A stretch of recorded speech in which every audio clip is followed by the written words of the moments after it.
বন্ধুরা আমার, শীত মানেই পিঠে পুলি খাওয়ার একটা সময়, গুড়ের সময়। এই সময়টা সকলেই পিঠে পায়েস খেতে পছন্দ করে। বিশেষ করে বাঙালি তো অবশ্যই এই পিঠে পায়েস খুব পছন্দ করে। আমি প্রথমে গুড় নিয়ে নিলাম, নলেন গুড় একটা ননস্টিকের মধ্যে নিয়ে নিয়েছি। আর এদিকে তাওয়াটা গরমও হয়ে গেছে। এবার একটা নারকেল কুড়িয়ে নিয়েছি। নারকেল কোড়াটা এই গরম গুড়ের মধ্যে দিয়ে দেব। গরম গুড়ের মধ্যে দিয়ে ভালো করে মিশিয়ে নেব। একদম নলেন গুড়ের দিয়ে একটা পাটিসাপটা পিঠের ক্ষীর তৈরি করছি আমি।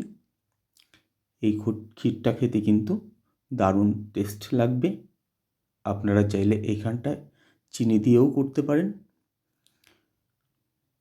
আর এই পাটিসাপটা পিঠের ক্ষীরের টেস্ট আনার জন্য এর মধ্যে দিয়ে দিচ্ছি আমি দুধ 200 গ্রাম।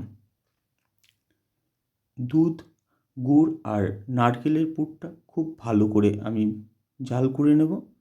এরকম মিডিয়াম তাপ দিয়ে আনাবো। পাকালে এটা কিন্তু খেতে অত্যন্ত সুস্বাদু লাগবে। তো আপনারা চাইলে এটা ক্ষীর টাইপেরও করতে পারবেন বা চালের গুঁড়ি দিয়ে এর মধ্যে দেওয়া যাবে। তো আমি এখানটায় শুধু নারকেল দিয়েই এই পাটিসাপটা পিঠের ক্ষীরটা তৈরি করব। আজকে আমি 2 রকমের ক্ষীর দিয়ে পাটিসাপটা তৈরি করব, একটা নারকেলের আর একটা মাখা সন্দেশের। তো এরকম করে ভাজতে ভাজতে একটা সময় যখন পাক এসে যাবে, পাক এসে গেলে একটা গন্ধ বেরোবে, খুব সুন্দর একটা। তো আর ডো টাইপের হয়ে যাবে।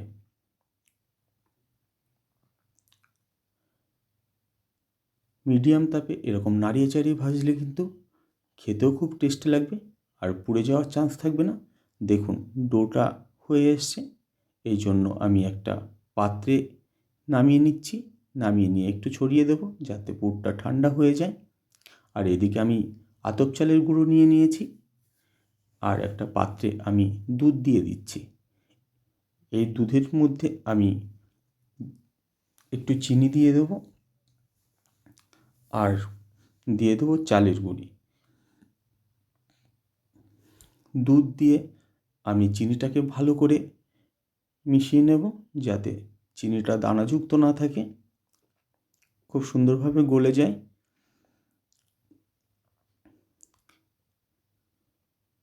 পাটিসাপটা পিঠের জন্য এই গোলাটা সঠিকভাবে তৈরি করতে হবে যাতে খুব পাতলাও না হয়ে যায় আর ঘনও না হয়। এবার চিনিটা গলে গেছে, এর মধ্যে আমি দিয়ে দেব আতপ চালের গুঁড়ি।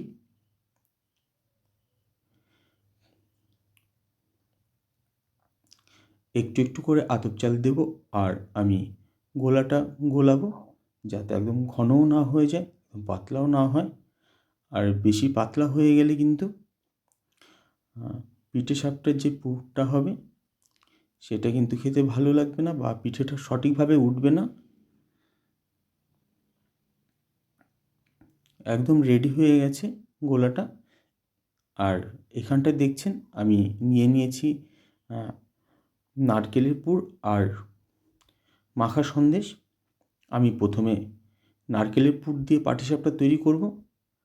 আমি ননস্টিকে নিয়ে নিয়েছি একটা। ননস্টিকটা গরম হয়ে গেছে। প্রথমে আমি সাদা তেল দিয়ে আমি এটাকে চারিদিকে প্রথমে তেলটা মাখিয়ে দিয়েছি। আপনারা এখানে ব্রাশ দিয়েও দিতে পারেন, যেহেতু আমার কাছে ব্রাশ নেই আপাতত এই জন্য আমি একটা বেগুন কেটে নিয়েছি। তো আমি এই গোলাটা দেওয়ার পর দেখুন কী টাইপের হচ্ছে। এবার পুরটা আমি এরকম করে দিয়ে আমি পাটিসাপটাটা খুব সুন্দর করে মুড়িয়ে তুলব।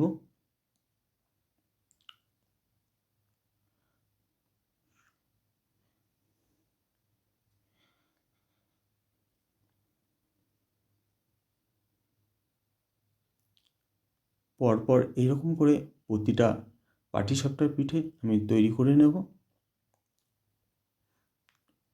আবার নারকেলের পুর দিয়ে দিচ্ছি।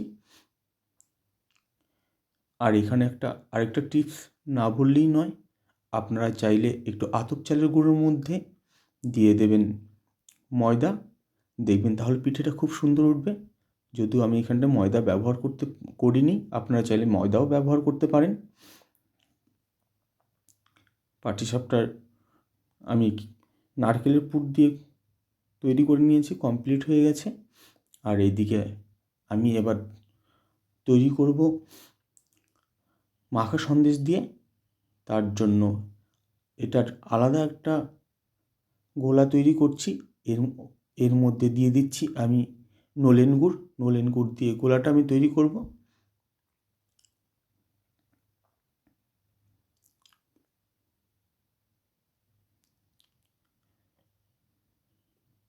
ভালো করে মিক্সড করে নিলাম।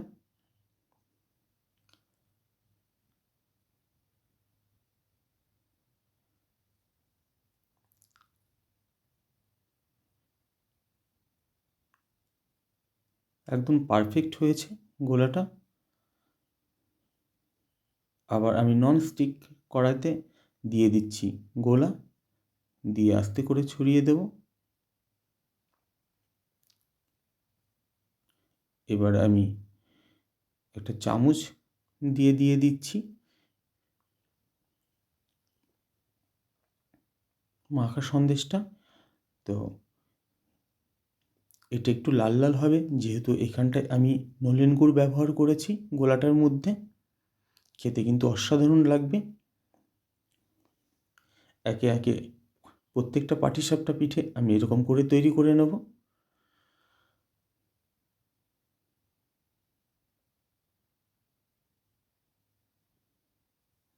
দুরকম ক্ষীর দিয়ে আমি পাটিসাপটাগুলো তৈরি করেছি। বন্ধুরা, আপনাদের যদি এই পাটিসাপটার রেসিপিটা ভালো লেগে থাকে, অবশ্যই লাইক, কমেন্ট, সাবস্ক্রাইব আর প্রচুর শেয়ার করবেন।